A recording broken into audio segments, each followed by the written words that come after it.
I'm Wanda Douglas-Gregory. I'm chair of the brand new Humanities Department, which includes the programs in Applied Spanish, Art, Children's Literature, History, Literature and Writing, and Philosophy, which is what I teach. Professor Patrick Survey from our Literature and Writing program and I have been working together on this event. So we'd first like to thank our co-sponsors, Eifeldine Kuthari and her office, the Office of Research and Fellowships, which is funding our student assistants, Alejandra Castellanos Magnon and Carolina Rodriguez. We are very grateful to Julian Jang, who is our faculty support coordinator and who ably assisted us throughout this entire process. Many thanks to her work studies and assistants as well. We'd also like to thank the audiovisual tech staff and photographer Kat Thier, the conferences office, the Barnes & Noble, the campus bookstore, and Simmons Archives. The Robert M. Gay Memorial Lecture Series was established thanks to Simmons alums Eleanor Bates, class of 1939, Miriam Gozin Madfis, class of 1940, and Dorothy Gove Russell, class of 1932. Robert Malcolm Gay was born in 1879 and passed away in 1961. He held degrees from the Brooklyn Polytechnic Institute, Columbia University, Middlebury College, and an honorary doctoral degree in literature from Dickinson College. Before arriving to Simmons, he taught at secondary schools and had been professor and chair of English at Goucher College in Baltimore. While at Simmons from 1918 to 1945, he held many positions, beginning as professor and chair of the English department, then as dean of the Graduate School of Publications, founding director of the Simmons School of English, and chair of the Division of Language, Literature, and the Arts. Professor Gay was also the first director of the Breadloaf Writers Conference of Middlebury College and co-founder of the College English Association. He was the author of popular textbooks on literature and writing, and his works include a book on Ralph Waldo Emerson and a volume of essays titled Another Look on Women's Education. Now I have the pleasure of inviting Professor Sylvain up here, who will talk to you about our keynote speaker. Thank you.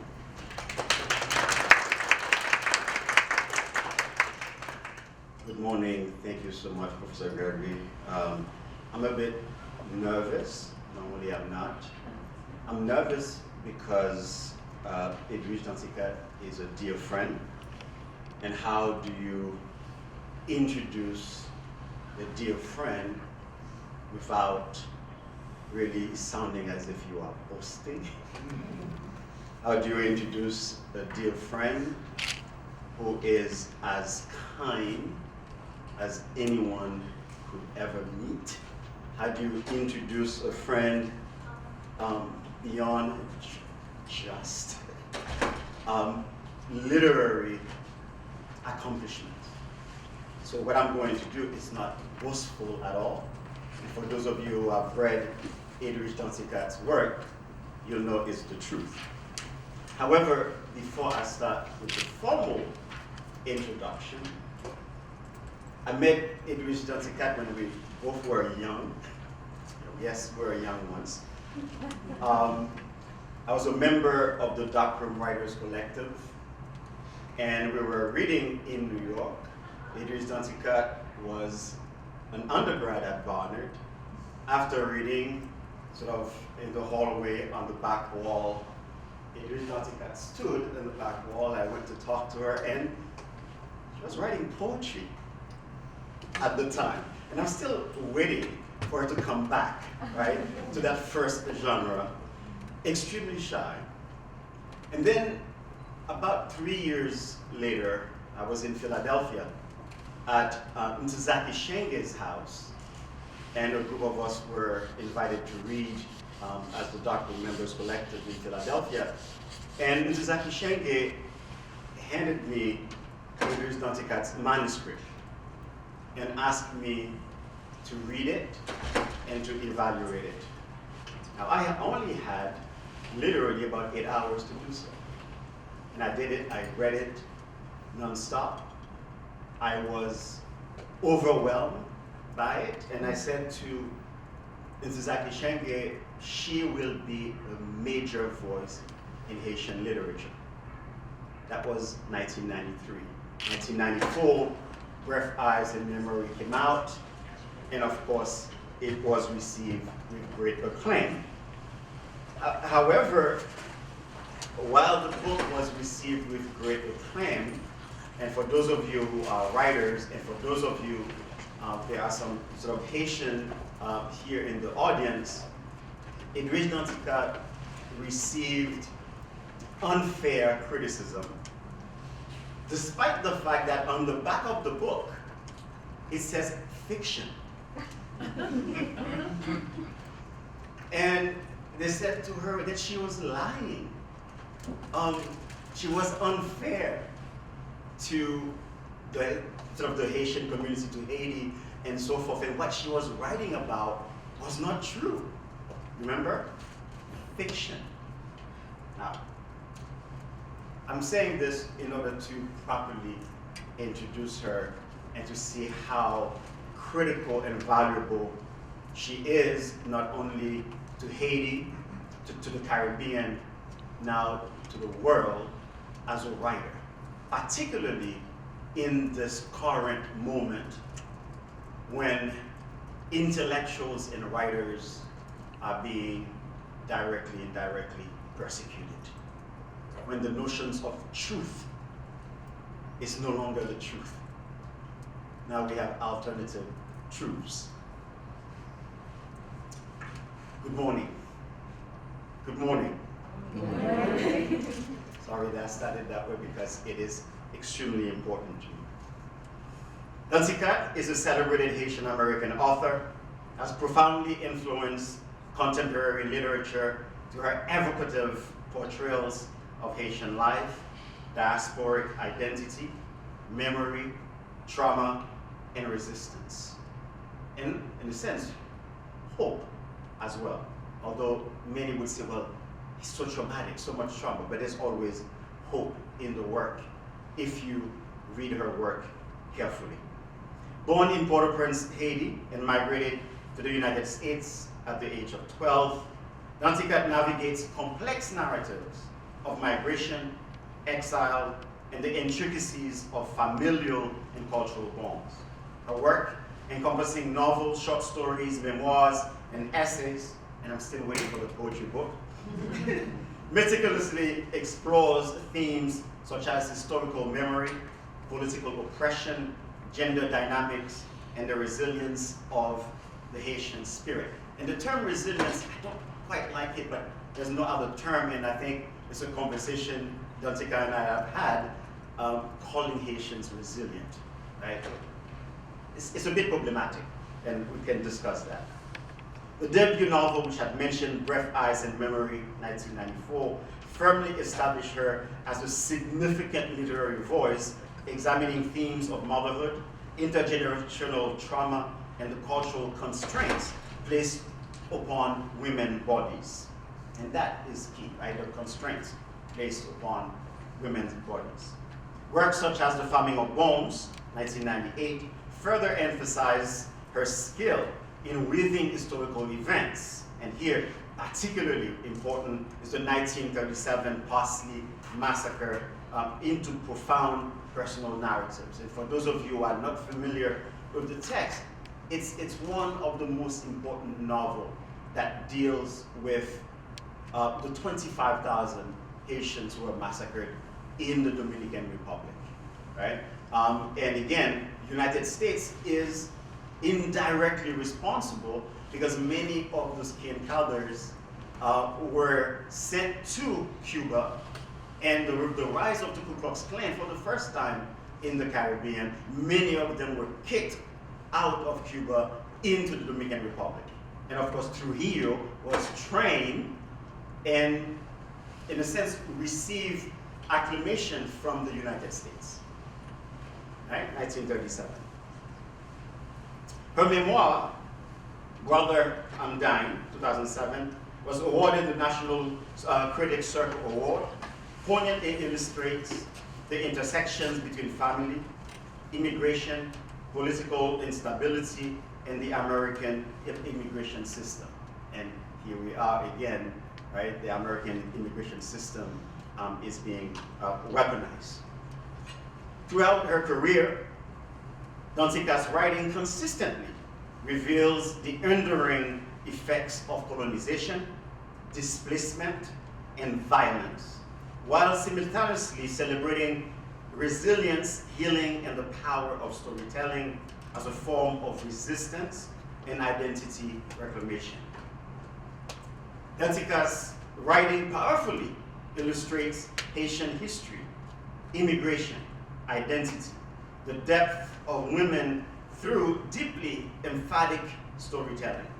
Her narratives help us understand the cultural chasms plaguing Haiti, showcase marginalized voices, and that notions of marginalized voices, friends of mine would always say, well, why can't she write about sort of the upper middle class of the bourgeoisie? No. Attending her career. It's like, Zadie Smith says to me once, well, if you don't like what I'm writing, why don't you just write your own book? So the Haitian bourgeoisie, write your own book. Represent yourself. So being here at Simmons offers a unique opportunity to experience her insights firsthand, engage directly with her nuanced perspectives, and participate in meaningful conversations. And I will not take too long because I would like for you to really be engaged with her work. And I know that there are several literary scholars in here. And I'll take my glasses. I think my former professor and thesis director, the great scholar and literary critic, Phipps Smith, just walked in. Welcome. And in a sense, I would say Dr. Smith helped me to fully understand the depth to close reading of Edwidge Danticat's work, which is extremely important. And I'm hoping that's what I'm doing here with my students, right? Is to be able to read a text not at the surface level, but at its deep meaning in order to understand all the nuances, the symbolisms, and so forth about the text. And the bio, which all of you have read, but I have to read it.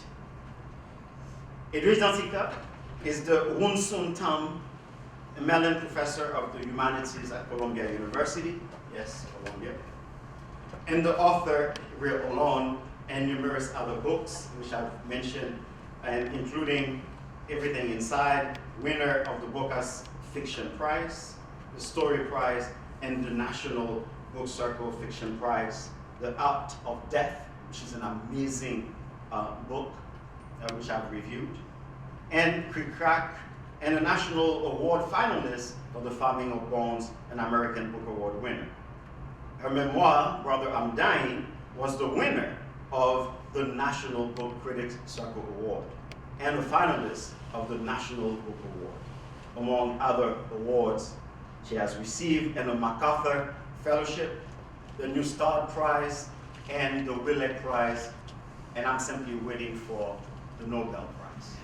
Please help me in welcoming my friend.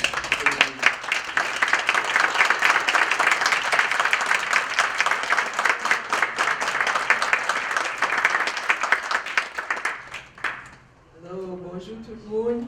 Bonjour. Good morning, Onet. Yes, sir.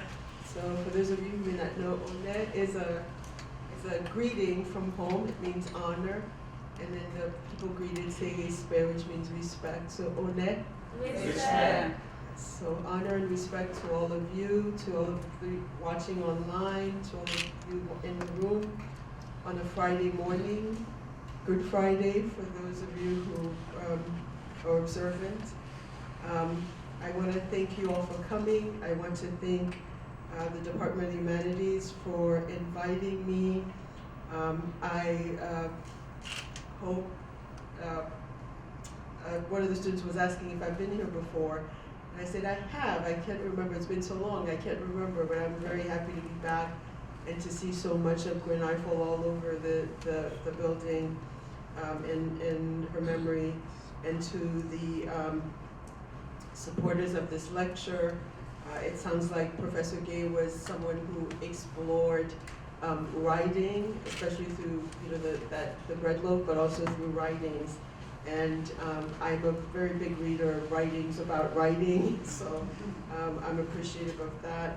Thank you, Dean Kothari, to Professor Gregory, to Jillian Jang, and of course, Patrick for that introduction. I told him in Creole, he's pushed me up too high. I now only have to fall. So the lecture, so to speak, will be, as I was told, it will be a reading and then a conversation. We want to leave maximum. You could tell as Patrick was up here, I was like, this must be a teaching school. You all are, because teachers will teach, like every opportunity. And so we want to leave much opportunity for you as to have a conversation. But I wanted to frame my remarks around We're Alone, which is my most recent book. And when I first, I would tell people the title of the book, they said, we're alone, and it sounds contrary to what I practice, what I believe is that, we're never alone. Our ancestors are with us, other people, we're always in community. But in this, this idea of being alone, it's framed around two pillars for me of writing and reading. One, which is this notion that the Gina Elise, who's an anthropologist and artist, calls rassemblage, which she considers a gathering of spirits and ideas. And then this idea of Erica Cardwell, who's an essayist and cultural critic, talks about as and the essay, which is a book of essays, as a body of water. And writers are allowed, you're invited to either enter this body of water or stay on the shore as the water splashes against your ankles. So the collection was framed around these two ideas. I think they would fit. I will read a few short excerpts to lead into our conversation. First, a conversation, I think, with Patrick, and then with all of you. But all, I think, will be encased in this idea that maybe Professor Gay would appreciate about writers and readers meeting someplace in some intimate spaces where we're all alone, as we are today in this room. So, We're Alone, a preface. Your hands, give them to me. Let me speak, and simply, words you cannot forget. We're alone. I spent many years trying to find the original poem Plage, from which these lines were translated. I came across the English translation in a 1934 book given to me in the 1990s by a friend. The book is The Poets of Haiti, 1782-1934, and the translator is an American writer named Edna Worthley Underwood, who was also very active in the Harlem Renaissance. Underwood was born in Maine in 1873. I don't know how she ended up in Haiti during the latter end of the 1915-1934 US occupation, but she had friends in high places, including Haitian President Sténu Vincent, who wrote the introduction to her book.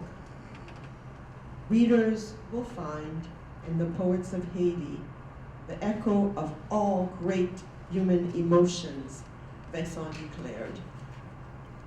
Some of the poems in the collection felt intimate, particularly those by the Jérémy-born poet Roland Chassagne, whose words read like secrets.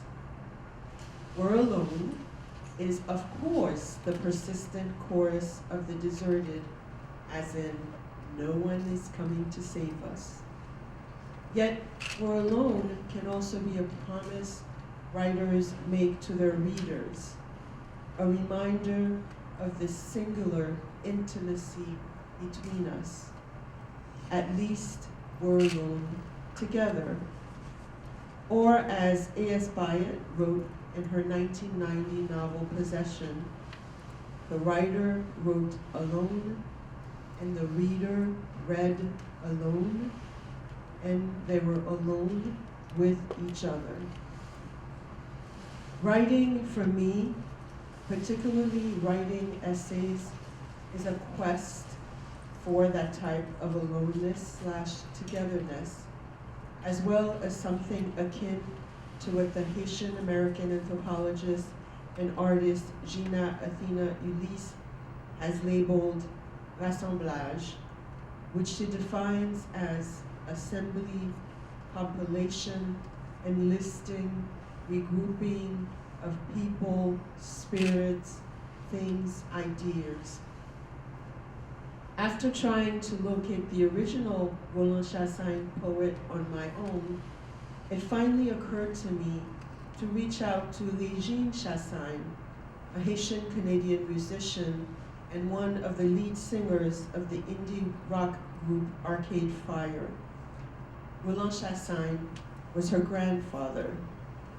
Régine's father, Stanley, sent her a screenshot of the poem, which she shared with me. Plage was published in a 1933 collection by Roland Chassagne called Le Tambourin Voilé, the Veiled Tambourine. I might have translated the following verse differently, if perhaps less lyrically.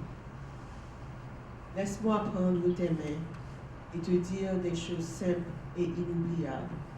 Lorsque nous étions seuls, près du rivage, sous ce daïs des palmes, et qu'on s'aimait, le bonheur était intense et inexprimable. Allow me to take you by the hand and tell you some simple and unforgettable things, because we were alone, near the shore, under this canopy of palms, and we loved each other. The pleasure was intense and indescribable. In April 1963, during the Duvalier dictatorship, Roland Chassagne was arrested at Port-au-Prince's Deschamps printing house, where he worked as a proofreader. He was accused of being in possession of contraband literature.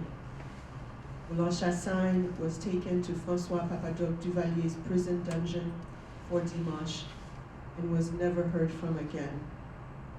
His son Stanley, Régine's father, was studying in Chicago at the time and did not hear of his arrest until an aunt traveled there to tell him and other family members. Roland Chassagne was working on an unfinished novel, a copy of which his son Stanley still has. Roland Chassagne's name eventually appeared on a 1978 Inter-American Commission on Human Rights list of political prisoners who had died from malnutrition and disease or had been executed at Fort Dimanche. Still, Roland Chassagne's words remain, both in the original and in somewhat interpretive translations. Writers die, but not their canopy of language. Just as Roland Chassagne still sometimes whispers to me, cher lecteur, dear reader, please allow me to reach for your hand. We're alone. The next short bit I'll read is about hurricanes and migration. One of the other older writers, Haitian writers that I talk about in this book is René Depeste. And after Hurricane Dorian, that summer we were talking with one of the students earlier about hurricanes in Puerto Rico and the commonalities with sort of what Puerto Rico is going through even in this moment, what they were going through during that hurricane season that also included Dorian. People started linking more openly at that moment migration to climate. And a report came out that reminded me of something that René Depeste had written. Soon after Hurricane Dorian ravaged several islands in the Bahamas, the United Nations Intergovernmental Panel on Climate Change reminded us that by 2050, oceans will rise high enough to wipe out low-lying cities like Miami, where I was living at the time. Hurricanes, extreme heat, droughts, floods, and wildfires will replace 250 million people, the report said. These are enough people to create what could be the 5th largest country in the world, a migrating nation with no landmass, borders, railways, roadways, seaports, airports, schools, hospitals, communications, financial institutions, or disaster management systems, all of which they will need to acquire from the other nations and have somehow managed to escape their fate. The unwanted citizens of this pariah state will soon be arriving in even more significant numbers at every remaining border, the report suggested. They will be trafficked, smuggled, crammed by the millions into refugee camps, whipped by immigration officers, shot at by armies, abandoned to freeze and tundra, and die of thirst in deserts. They will continue to drown by the thousands at sea, even as their deaths are recorded and viewed over by millions. Few countries will want to embrace or absorb this populace, yet no fences, walls, or armies will hold them back. They will be migrating not to chase dreams or produce or procure luxuries, but for food and water. They will be escaping the land, water, and food wars being fought over the little that's left. They will still be called invaders, infiltrators, animals, an ongoing crisis, a national security threat, specters that some will say they did not see coming, but like another half of the rainbow, the other half of rainbows, the hard bow, as René Depeste wrote, have been there all along.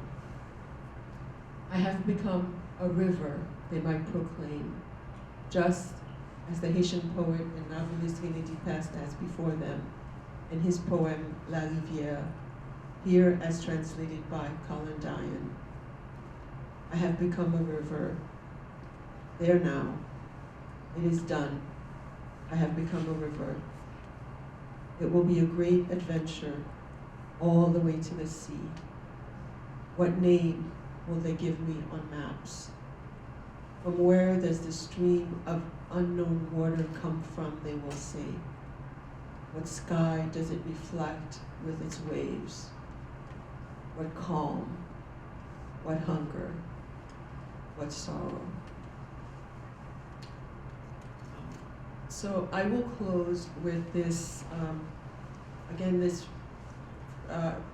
framing of this body of water.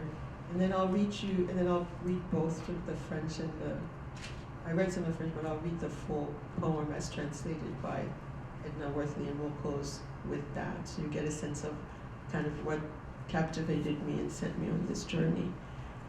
So this closing essay part, though, is starts in the summer of 2020, and like all parents, you know, I was trying to I have 2 daughters, I was trying to keep them busy.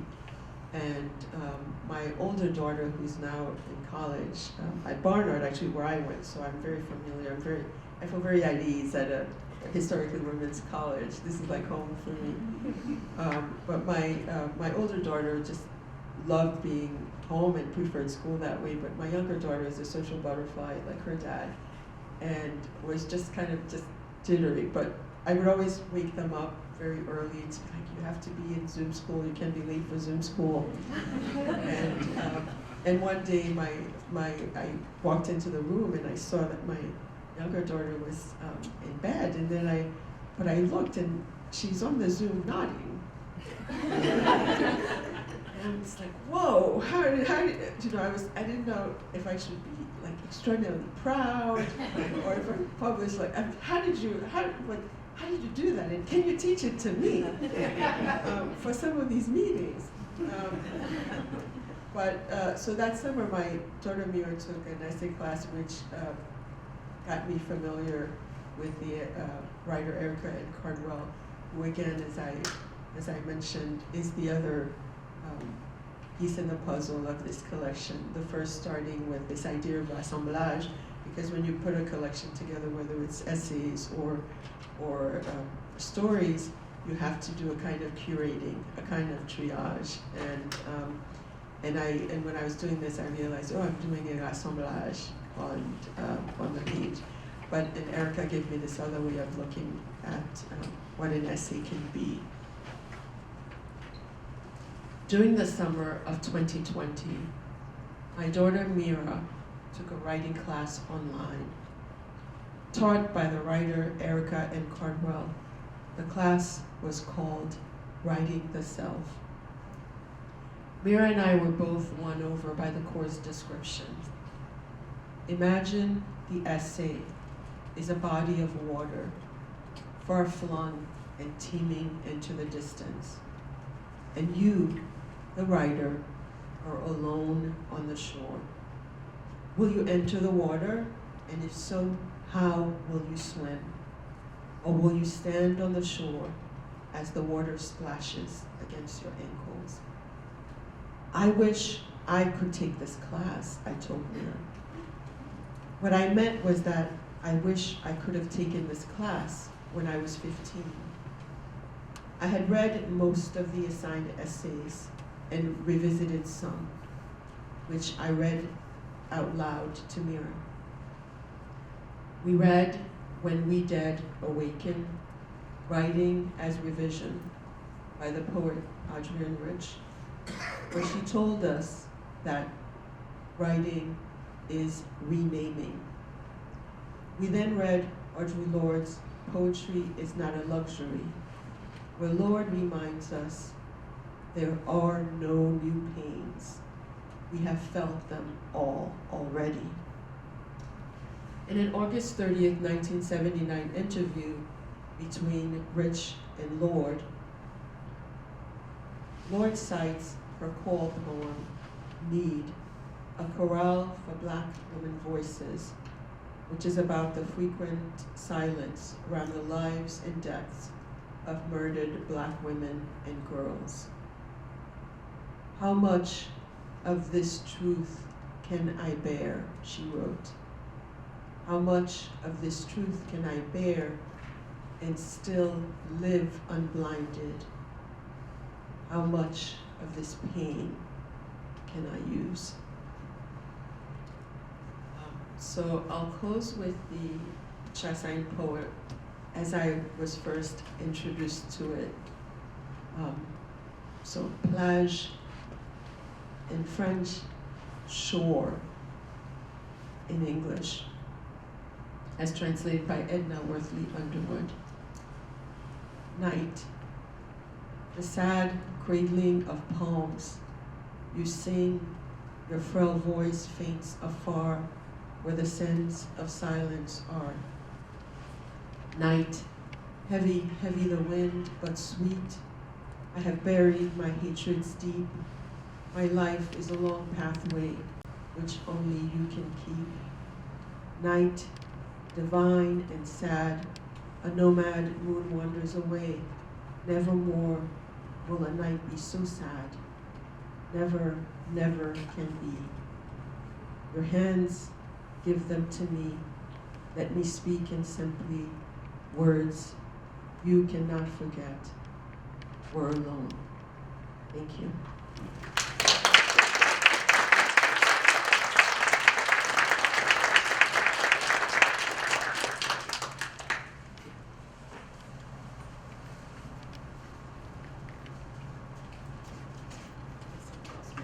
Would someone else be joining? There's 3 chairs. This one's from the ancestors. Yeah, for the ancestors.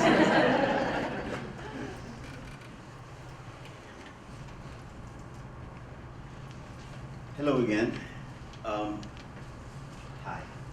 I'll take some Hello. water. One of the things that I noticed, which is very interesting, is you're doing a kind of intertextuality right throughout. And from your novels, Toni Morrison's and others, why is this conversation with the intellectuals, the past writers, so important to you? And what exactly should we take with that intertextual conversation or intertextual practice that you do?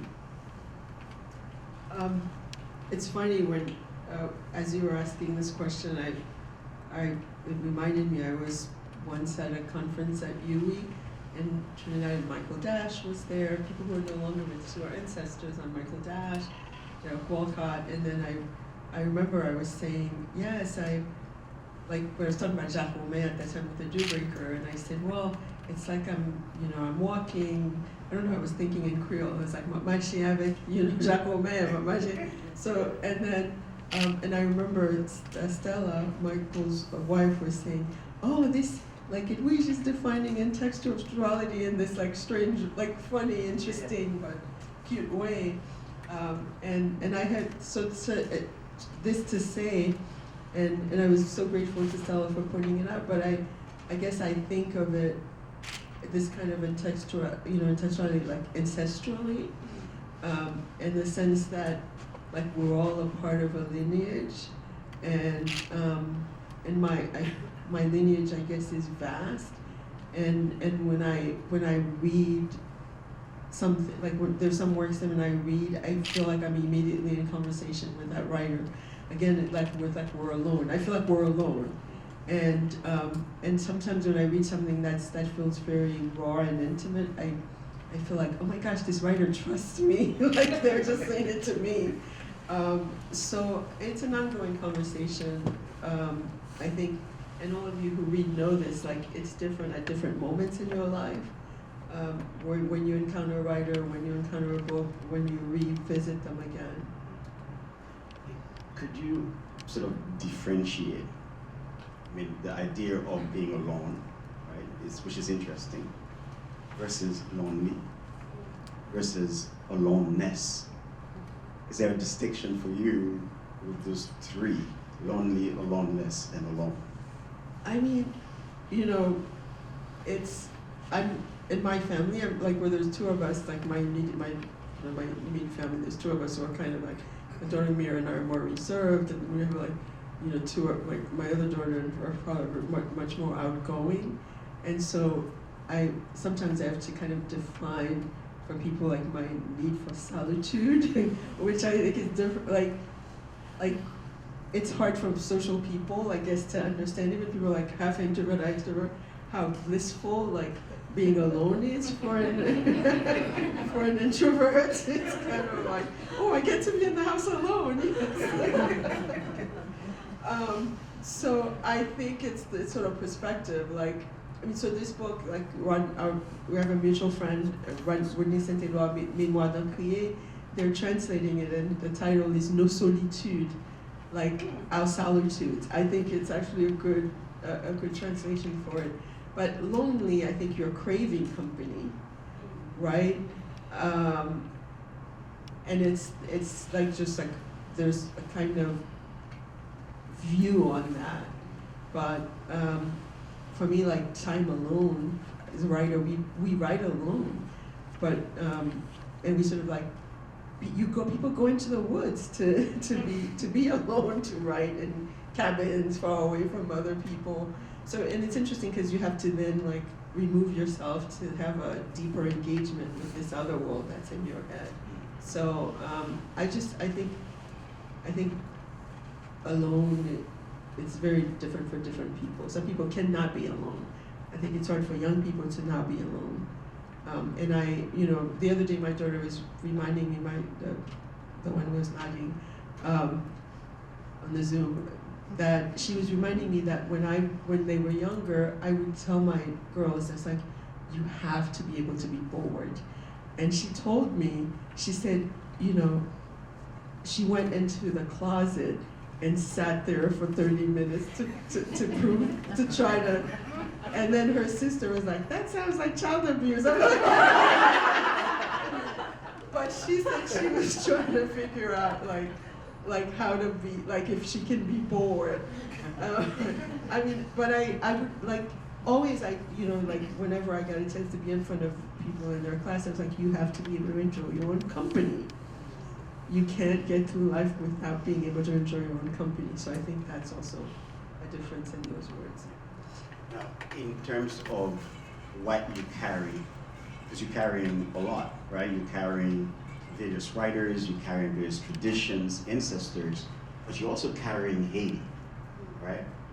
When are you going to, in a sense, if that's possible, put Haiti aside and allow Haiti to be alone for a little bit, so that you could enter into a different imaginary space where you'll write about a different space, science fictions perhaps, outside of Haiti, or perhaps a novel that takes place in the United States.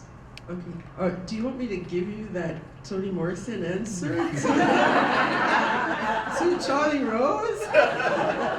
Look that up, people. I don't want to do that because we're friends. I mean, I don't think I'm carrying Haiti alone. Yes. First of all, in any kind of way, I never did. And one of the things that when you were mentioned when Breath Ice Memory came out, I would always like guide people to other writers, like these writers that I mentioned, older writers. I think because Haiti has, maybe some people don't know it, a very like an extraordinarily rich literary tradition that dates very far back. We have a lot of wonderful writers in the past, in the moment, like now. We have a growing list of writers in this generation, including you, Daniel Legault-Georges, who just passed away. It was very important to this town. And others, Ibi Zaboy, who just actually now just published a novel called Skin, which is a reinterpretation of Lugaou. So that work, so that work is being done in the science fiction, and there's so many young writers I encounter in my teaching and my mentoring who are coming up, and in Haiti too. And there's so many, we have writers who keep going in Haiti, who publish, who live there. So this, I think it's a myth that any of us carry Haiti, and of course it needs a lot of caring. And I take, when you say carrying, like I take it in the way that my mother said when she was dying, like, you're carrying me, right? I take it in that, like a kind of a practice of care. I take it as something that you're asking. So no, unless I get I do, some of my work is set in the United States, but I'm not suddenly going to start writing about Ukraine or something, for example. It's not so much, it's not like, people tell young writers, write what you know. It's not, and Toni Morrison, again, used to say to her students, no, you don't know anything, so don't write what you know. But it's not. My students, you do know something. So it's not so much, I flip on that to say, like, it's not just write what you know, but write what you love. And I'm writing what I love. And what do you love? I love Haiti, I love my family, I love certain aspects of life. And I mean love, and also in that that way that James Baldwin talks about love, where he says love is a war, love is a growing up. You know. So one of the things that I found extremely important is the way in which you create sort of this totality within your novels, almost like a tableau. And your work, regardless at the micro level, is always interested in the historical moments, whether it's Dominican Republic, whether it's a sort of St. Rose, or whether it is sort of a Makut, sort of Makut, boogeymen that sort of migrated, right? You're always tracing. Just like in Toni Morrison, there's a trace. What's that tracing, or at least the micro history or the macro history that you are doing in your novels? Why is that so important to you? I mean, I think some of your writers here, I don't think there's that, for me at least, there's that level of analysis when I'm working. I always feel, whether it's essays, like I read from, or fiction, which I write more of, my primary goal is always to tell a story, an engaging kind of story. And I think it's probably because I grew up at the feet of storytellers who are more oral storytelling. There's very active engagement. So my first obligation is always to the people I'm writing about, whether it's people I interview to write a nonfiction piece, or people I make up in a story. So I think more like, sort of like the details, I think more like in the micro level when I'm writing this story, this character, this sentence, coming together to create a larger piece. And then, of course, when it's done, and then you read it back, you realize that, of course, it's part of a larger project. It's kind of like Danny Laferrière calls, his work like in American biography américaine, he calls it one autobiography. But like Maya Angelou, like all of those, she was the first, I think, person who made autobiography her main practice in that way. Like all of those books could be like one life, right? Because it all comes from the same place at different stages. But I don't think of like, this is the bigger project I'm in. I'm thinking this is what I want to write in the moment. And of course then it fits into whether I'm writing about like a photographer, like the young woman's work with Lynn Cadet who led to the cover, or something else. It just, then it feels like I go where my interest leads me, basically. I'll ask you two more questions before I turn it to the audience. From all your writing, what has been the most difficult character to write, and whom has been the best, loveliest character you wrote about? I mean, I would say probably the most difficult is all the characters in Birth Ice Memory, because I'd never done it before. I hadn't written a novel before, and I was just doing it. I was doing it when I was in school, when I was the age of some of you who were Simmons undergraduates here. And I don't recommend this as a writing practice, but every time I had a final, I suddenly had a stroke of inspiration. I was like, I must work on my novel now. But I have economics final tomorrow. So it was a kind of a means of productive procrastination for me. But I didn't know what I was doing. I was just kind of like, I just kept working on it.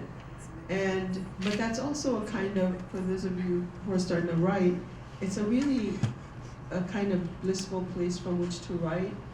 That moment in the writing where you're just writing for yourself, and there's no expectations, So that was difficult because I was doing it as I was going, and I was reading books to figure out how this person does it and that person does it, and also, of course, every writer is a little bit like ashamed of their first book. You're like, oh, there's so much I would do differently now. I would do this now. But it was kind of, I was 18. It was like I started it when I was 18. So that was the most challenging, and probably what's giving me the most joy, even though it's also challenging. I'm working on a book right now that's really challenging because I'm trying to write it from a point of view that's, I don't want to give it away, but it's also sometimes the most challenging becomes the most blissful, because writers when you're writing, you're kind of in the process of trying to solve a mystery. And once those things come together, you're just so happy. It's just like a really wonderful thing. Because if you remember, you're creating something, you just have a thread of an idea. And then you're just bringing it together, and to see that fully formed, to see it on a page, to be able to read it to all of you is pretty magical. And the last question that I have, what exactly are you trying to solve? Because I mean, if you look at all of your books, right? In Toni Morrison, there's a thread to all of her books, and if you didn't read the first one, it might be very difficult to get to the last one, for example. I think yours is somewhat different, but when you look at from the first novel to your last novels and your short stories, there is an historical tracing that you are doing.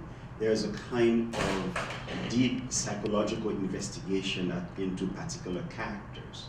What exactly, is there such a thing that you're trying to solve something? There's a gap, a void in which you're trying to fill as a writer?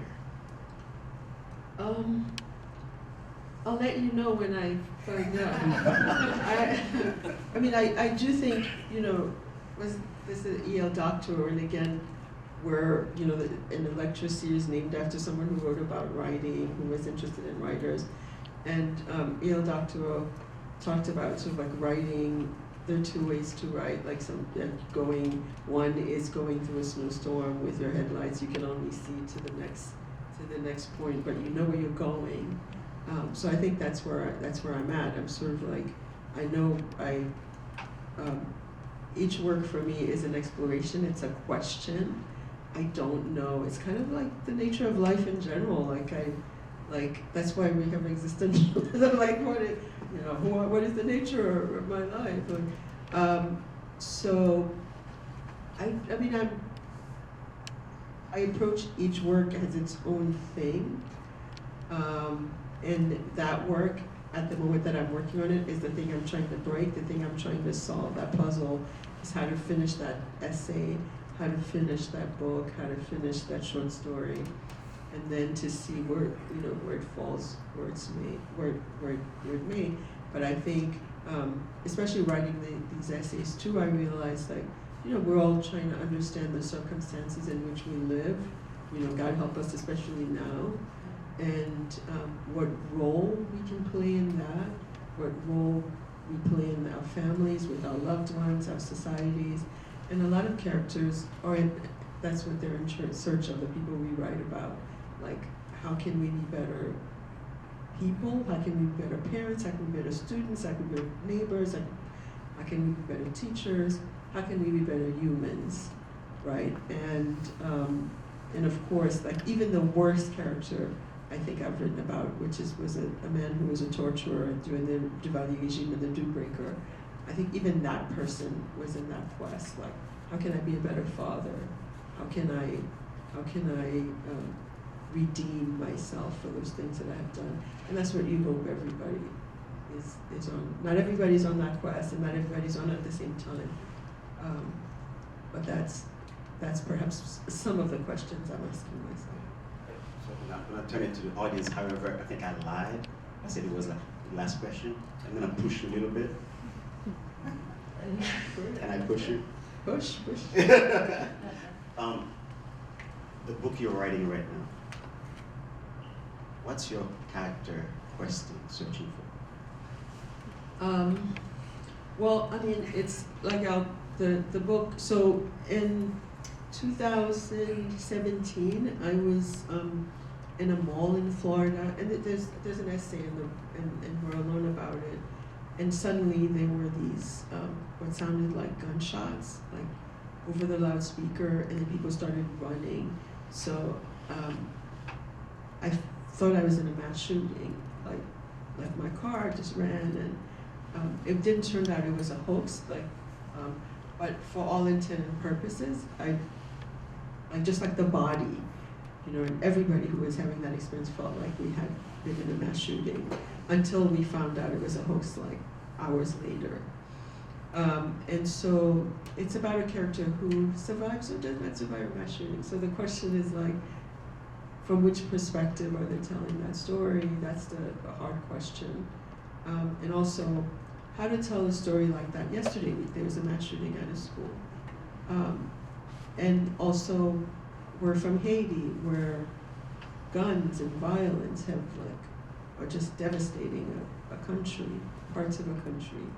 So I guess the question is trying to sort of like the role of violence when it's active and every day, and what does that do to a life, and just through a very singular life.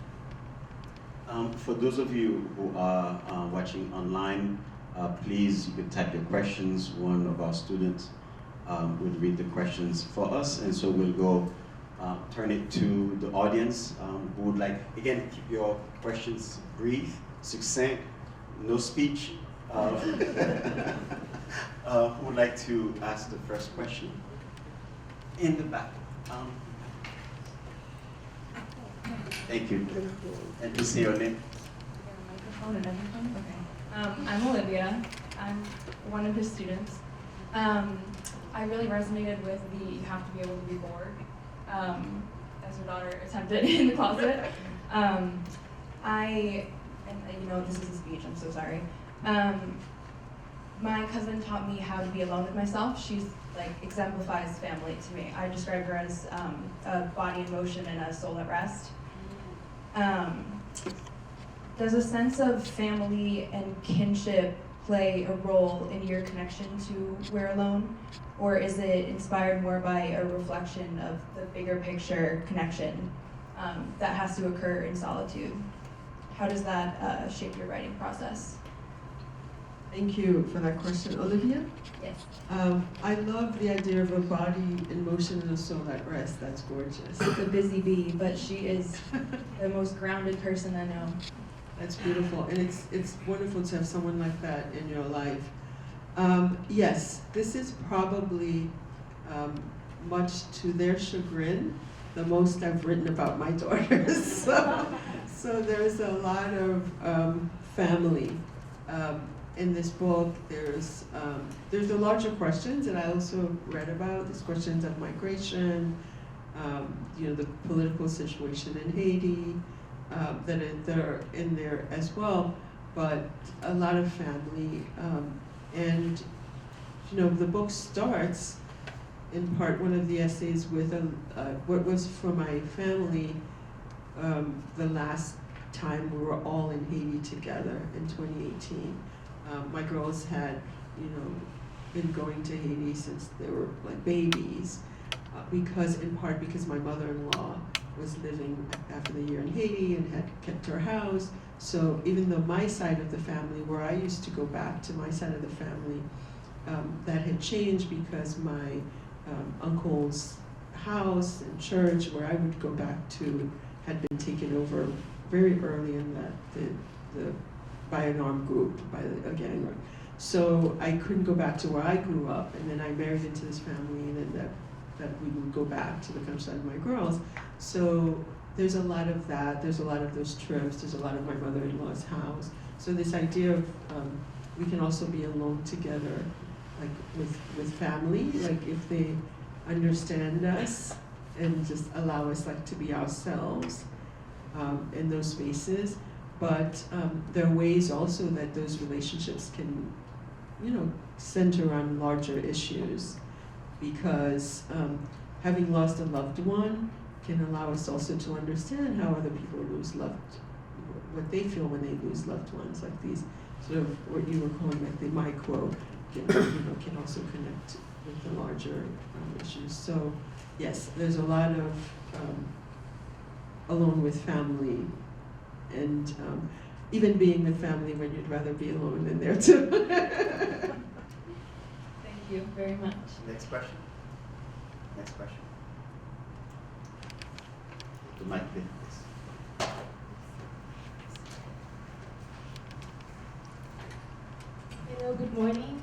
Edwidge. I'm so happy to be here. You're, my inspiration. I became a writer because of you. And I have a tricky question for you. Do you consider your writing as a form of activism for Haiti? And second, how we authors can actually impact in a more positive way what's happening back home when our books are not really accessible to all of our compatriots. Thank you. What's your name? Milady Auguste. All right. Bonjour, Melody. Thank you for those kind words. So yes, I do. I think the first person I heard mention like the word artivism was Julia Alvarez, and that was as part of a project she was doing called Borders of Lights with Haitian and Dominicans, doing a project on the border on the anniversary of the massacre. And so I consider like the work that writing is one of the ways I participate in the struggle. I would say. How can we impact back home? I mean, one of the, again in this last trip, was we went on a trip to Haiti. In part, there was an organization,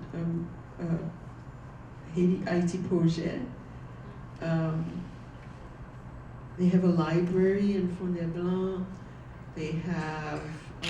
They had just a week of workshops, and Kit Mars, the Haitian writer, was there, and did a workshop with the students, which was amazing because young people, and I've done many, you've probably done with Focal, different organizations, like we do workshops with Haitians, and like young Haitians, they're not shy, let's say the ones I got anyway. And there are some, like one of them asked me a question, why don't I write about Haitians in space? So I think those interactions, when we had those opportunities, were amazing, and maybe, there are organizations like Enseigner, IT, and other groups where we could do things remotely. I've done things remotely with young people. I think that's a way to have an impact in spite of what's going on. To have those collaborations with groups that are in Haiti. Patty might know some, that to put you in touch, that you can maybe do a Zoom workshop with some students, things like that. That's one way to have like to offer your skill. And that issue of not being read, of course, it's very difficult. I remember there's a massive literary, I don't know if we call it a festival, but in Livre Folie in Haiti. In one year, I was like invité d'honneur, like I was like the guest of honor. And it's the first time I've been in a literary festival where you literally sit there most of the day signing books. And for that, we did something where the National Library, which is under assault again, so many of our institutions in Haiti are just like physically under assault with these armed groups, but they printed these like 50 goods editions of my books, which then made them available, and but sitting there signing all day, and other people who have done it, it's basically they say they bring you a sandwich and you keep signing. You meet everybody. You meet young people. You meet older people, and then you realize that how many people are reading in Haiti in spite of everything. So those, I think, connecting with those organizations on the ground, especially the ones that work with young people, would be a wonderful way to communicate. And also keep doing your writing, which offers which doesn't have to shy away from the truth, but also offers other narratives. So we'll go to online and then Carolina. Oh no. Oh, okay. Thank you.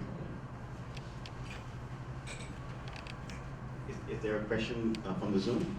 There's a comment from the Zoom. Oh, okay. Everything. It's such an honor to have you in Massachusetts. We're so proud of you, from Yolette. I see you, Let. Thank you. Thank you.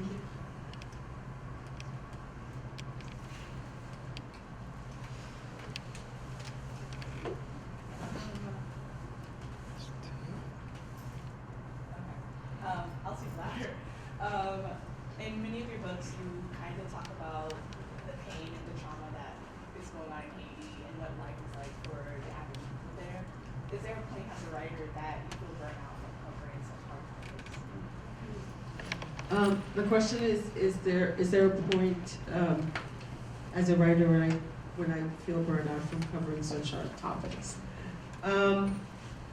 Actually,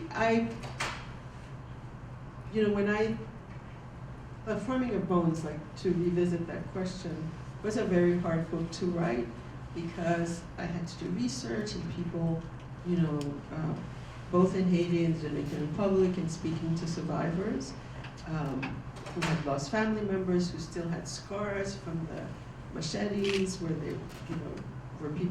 they were almost killed, and I always think to myself when I'm writing something hard, like whatever that pain sort of like is for me, it's nothing close to what the people who went through this felt.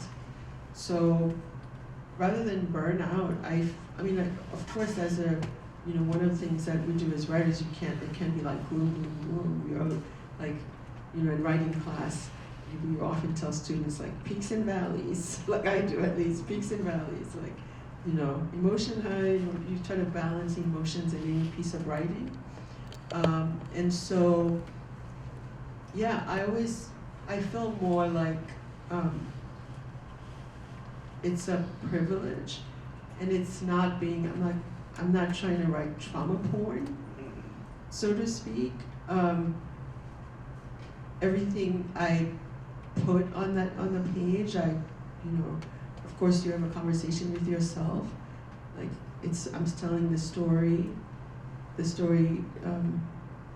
I feel needs to be told. And so personally, in terms of self-care, right, and we talk about that a lot these days, people say, if it's too much, walk away from the page. My practice in a way is the opposite. I'm like, if it's too much, dig deeper, because that's where the truth is. Because I think some of that's a space where really good writing comes from. I say to the reader, if it's too much, walk away, put the book down. But for the writer, I think that's what we sign up for that kind of excavation, because if you can't go deep into these emotions, how can you convey it? So I feel like I don't worry so much about the burnout, because in a way it's healing to kind of, I just watched that, I teach a class at Columbia called Writing in the Presence of Ancestors, and we're wrapping up, and next week one of the things we're discussing is Julie Dash's Daughters of the Dust, and that little character Yellow Mary, who comes back home to these Gullah Islands in the Carolinas. She comes back home and she talks about putting all her pain in this memory box, and then visiting them whenever she wants to. She's like, I'm not carrying them in my body, they're in this box now. And I feel like that's how these books are. I can revisit them whenever I want to, but at least they're in this memory box, and they don't risk, there's less of a risk of erasure.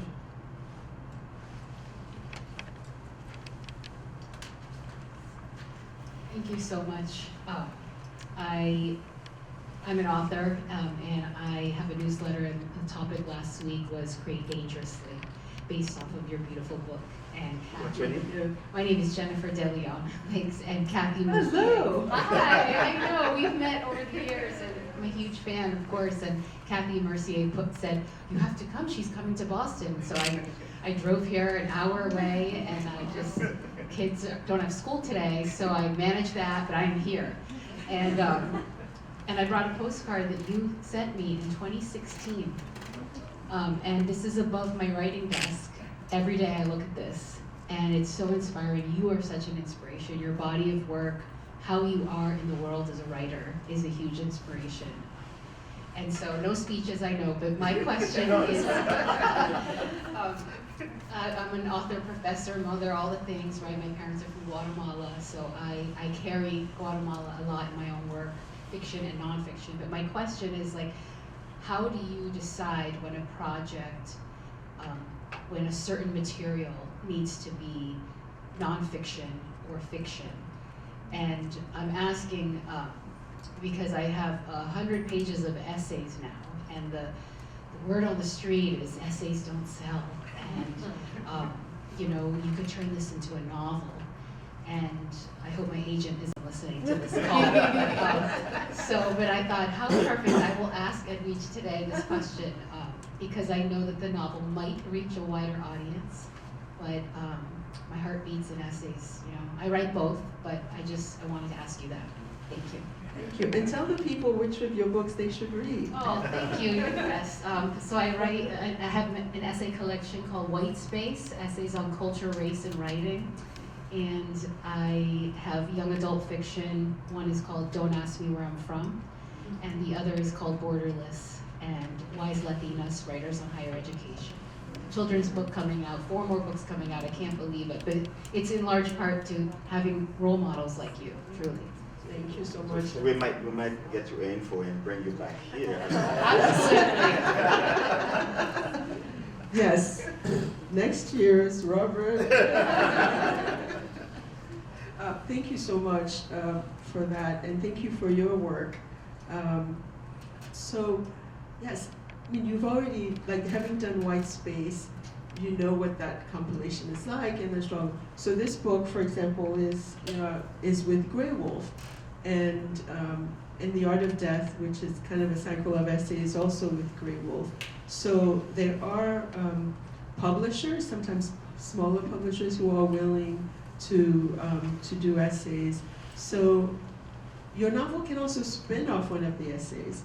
Like, for example, that experience in the mall, I wrote initially as an essay, and then it started mulling it over. Then I started writing fiction, like this novel that I'm still struggling with about that experience. Like, it took it further. So I think they can coexist. Like, both of these things, when or if my novel is ever published, both of these things will exist in the world at the same time. So, and essays I find are really sometimes a wonderful break from fiction. And you're teaching, you're a mom like myself, and I find, it's very hard for me to write fiction when I'm teaching, but I can do an essay. And I think in part because the material exists, and with essays it's trying to find the structure, and sometimes it's a relief. It's like a release, and there's an urgency. There's so much that's urgent right now that can only be written as an essay, because by the time you write a novel, you have to not only process the ideas, you have to create characters, and there's some things you're like, I want to tell this now. So I think I would carry, to continue the use of that word, both simultaneously. I think there's value to that. Like, you don't have to drop your essays for your novel, and sometimes the essay is a good break from the novels. So I would do both, and it seems like you're in the process of compilation, and at times when you realize, like, when you have those 100 pages, then you start like, oh, what would a collection be like with these other essays? So I try to follow, and I'm sure you do too, like what the work tells me what it wants to be. And essays for me are usually things I feel like I need to say now, or at least in the next few weeks. And novels, I know it will take me a long time to do it. And I think that when they say journalism is the first draft of history, and to my mind, poetry also is. and then essays, and then fiction, because it just takes longer to live with. So I would continue to do both. Thank you. We have a question from the Zoom chat. Sorry. Yes. So this is a question from JBB. It's in Gina Ulysses' interviews with M. Jackie Alexander on Rassemblage. Alexander writes about how the ancestors urge us to be everywhere, and how despite spirit murder, spirit, with a capital S, does not die, and that we, the living, are responsible for the quote-unquote regroupment as a response to the separations between us. How do we, as writers, take responsibility for this regroupment? For this regroupment? I think thank you, JPB. I think that's in part one way is to regroup among ourselves, right? I think, like, being here with faculty, Professor Smith, with Jennifer, with all of you, to build community. And you mentioned you started out with the Darkroom Collective. That was a wonderful model for all of us, right? Writers regrouping. And I think also now in this space that we're in, we're going to have to, in a way, especially when people are getting snatched off the streets for things they write, we're gonna have to be kind of like literary maroons, right? We're gonna have to be able to figure out ways of looking after one another. So the regroupment, like our regroupment is going to be now, have to be similarly to, Marie-Vieux Chauvet, who is also another iconic Haitian writer. During the dictatorship, used to have a gathering in her house, and they call themselves, that group called themselves les araignées du soir, spiders of the night. So higher stakes for our regrouping, certainly, but more necessary than ever.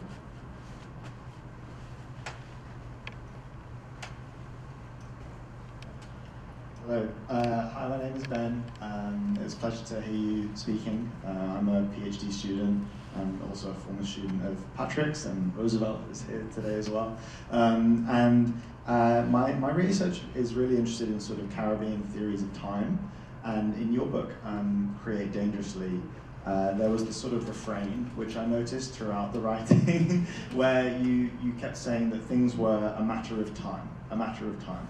And then there was this wonderful passage where I think it's in the essay Bicentennial, and you're discussing the way that sort of Aristide is making echoes of the past, and how 200 years on from the revolution, it sometimes feels that the revolution only happened 200 days ago. And you say that, but that makes sense because nothing could be more timely and timeless than sort of this public struggle for community and identity. And so the question that I want to ask you is, how do you try and find this balance in your writing between something which is timely, but also timeless? It's sort of hard to imagine that kind of, you're trying to be completely embedded in a historical moment, but also trying to sort of flatten history. So that's what I'd like to know. Thank you. I see you're doing some of that close reading that Professor Smith taught that week.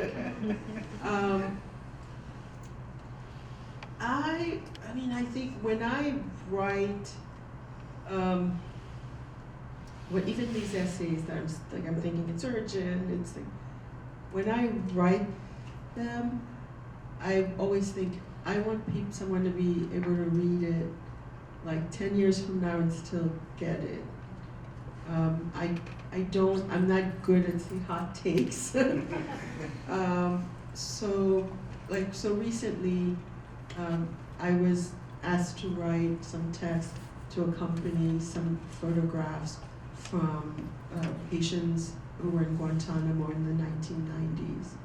And then thinking of all this is happening now in terms of people being deported to El Salvador.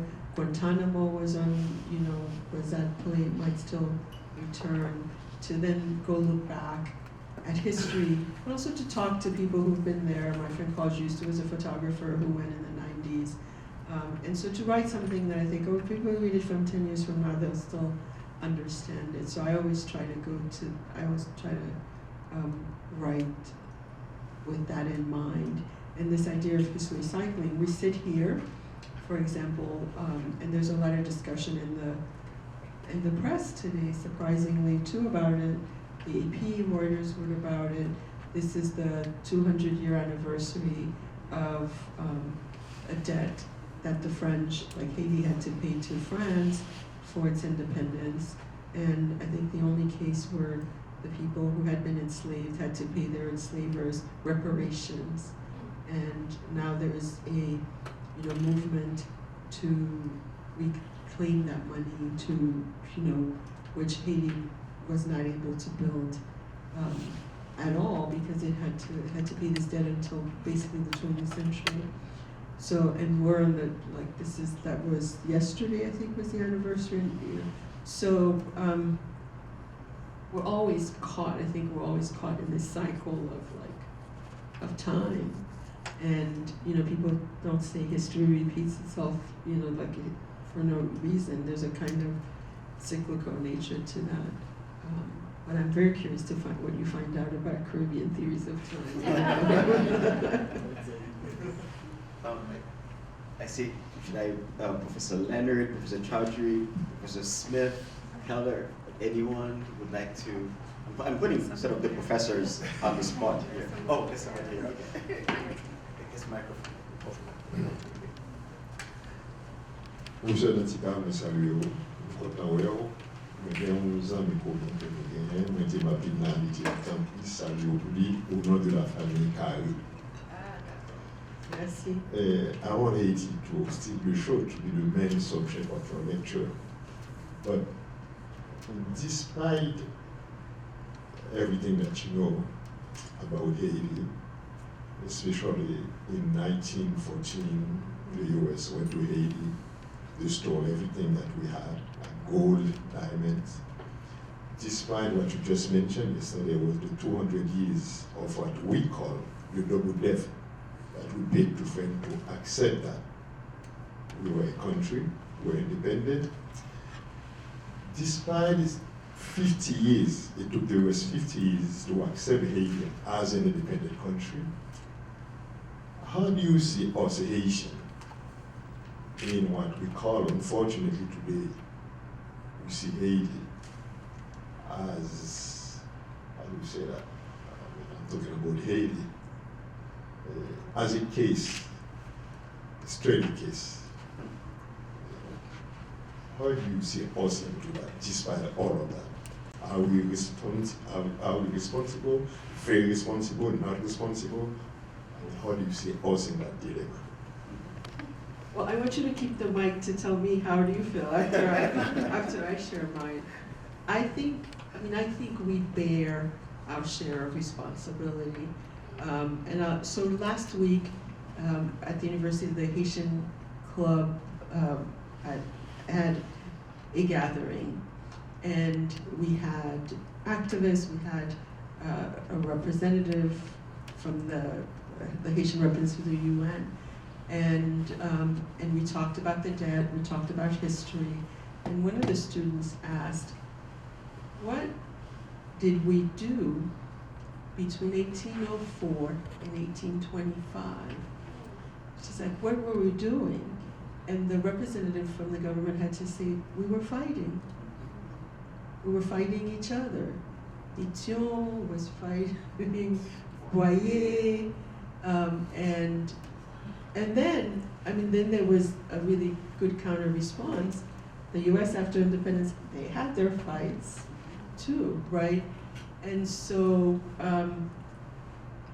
I do think we have, especially in this moment, also to reflect on, yes, we're still fighting on some level, and the people who are supposedly fighting on the good side, what are they fighting for?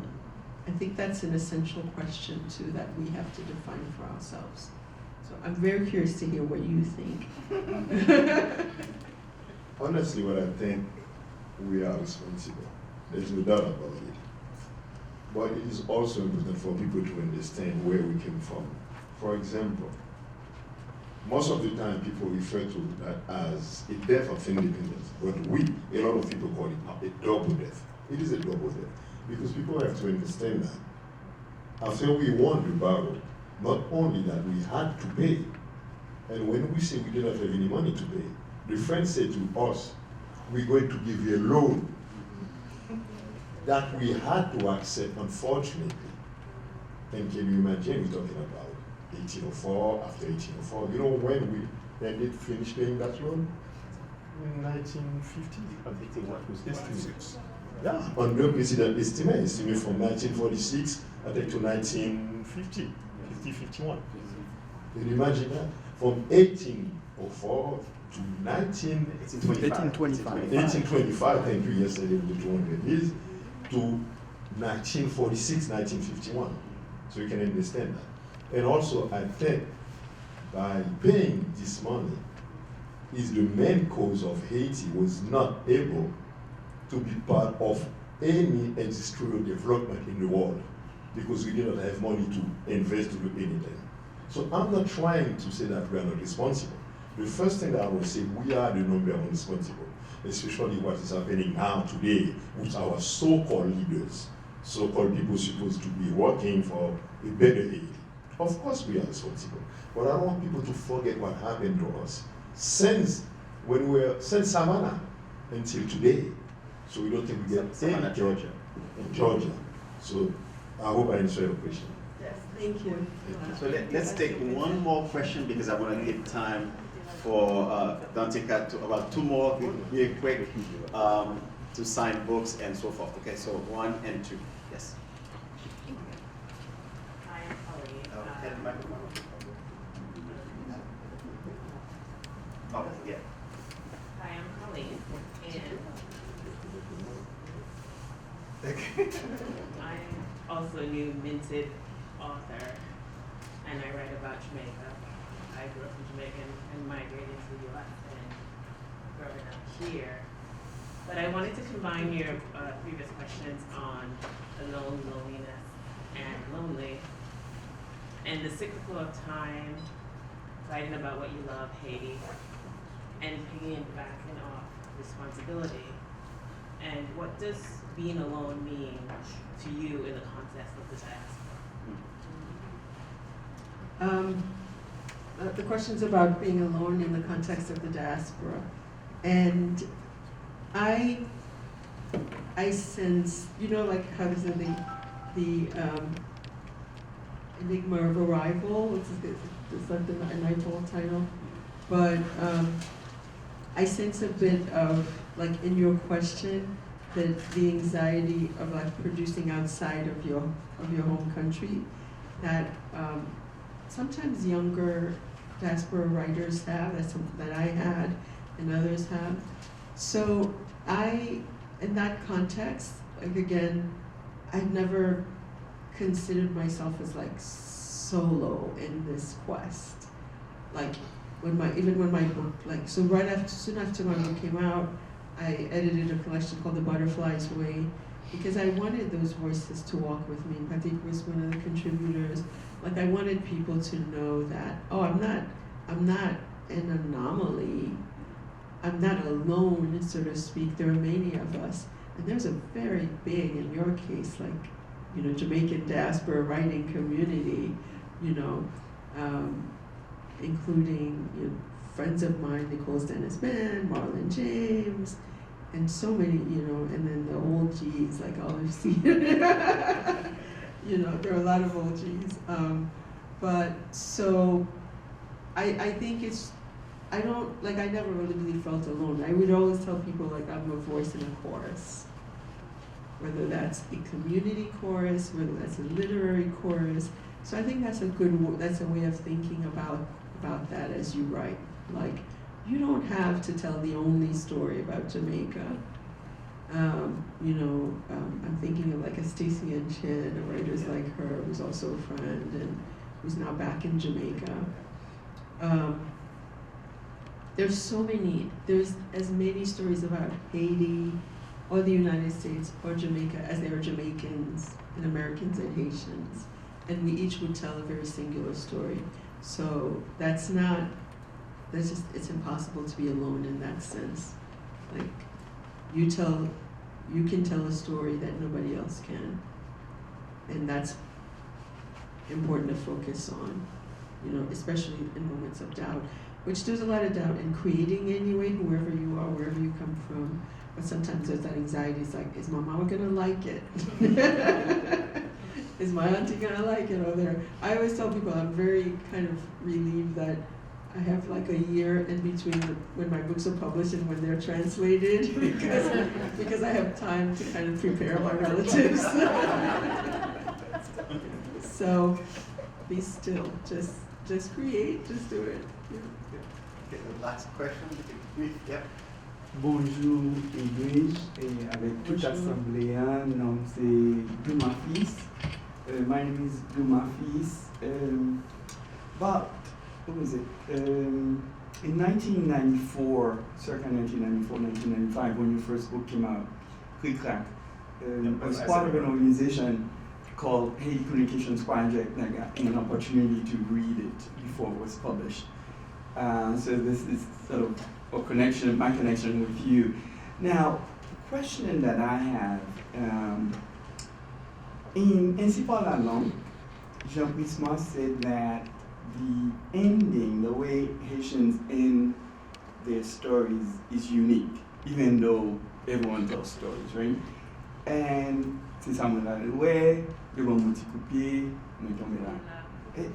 I get a sense that the part of our identity is time travel in Lugaru. What do you think? Well, you're going to be very helpful to this young man and his thesis. You all should talk. And to, for folks who are not familiar, so yes, I'll just clarify, I'll just tell a little bit about. So we tell the story, we start with Krikak or Tinti Washesh. So we have the call and response. And then the story, and I've always been fascinated by that, you have to sort of justify how you learn the story. So at the end of the story, you'll say something like, and they saw me sitting there, they kicked me, and I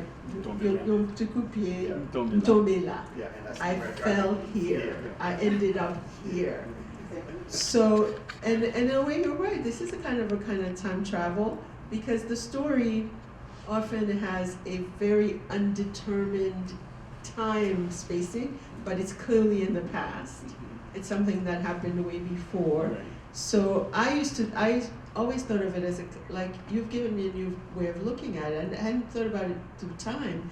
I thought about it as more of like telling the people you're telling the story how you acquired the story. It's both. Yeah, and so that, but I had not thought of the time element. So yes, you guys should connect. if I may, right? So I made an adjustment, right? Instead of saying they kicked me, which conveys like a little bit of violence, I say, c'est ça m'est allé ouais, moi retourner raconter. Okay. So yeah, so you were saying I went to see that. So there's agency in going, and then I've come back to tell it.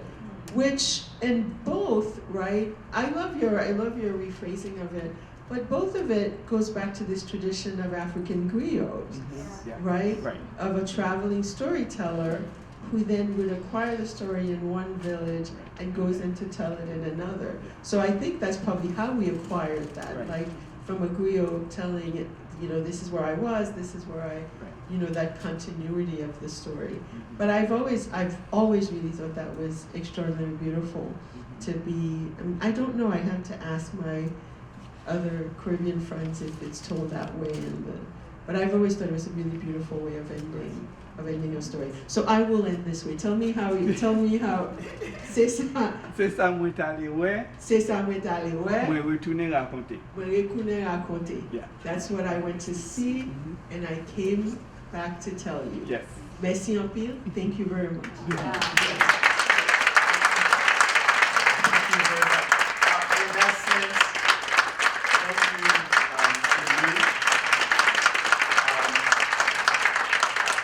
you, Simmons. Thank you all for being here. Books are for sale. Edwidge Danticat will be signing. So please, thank you. Thank you.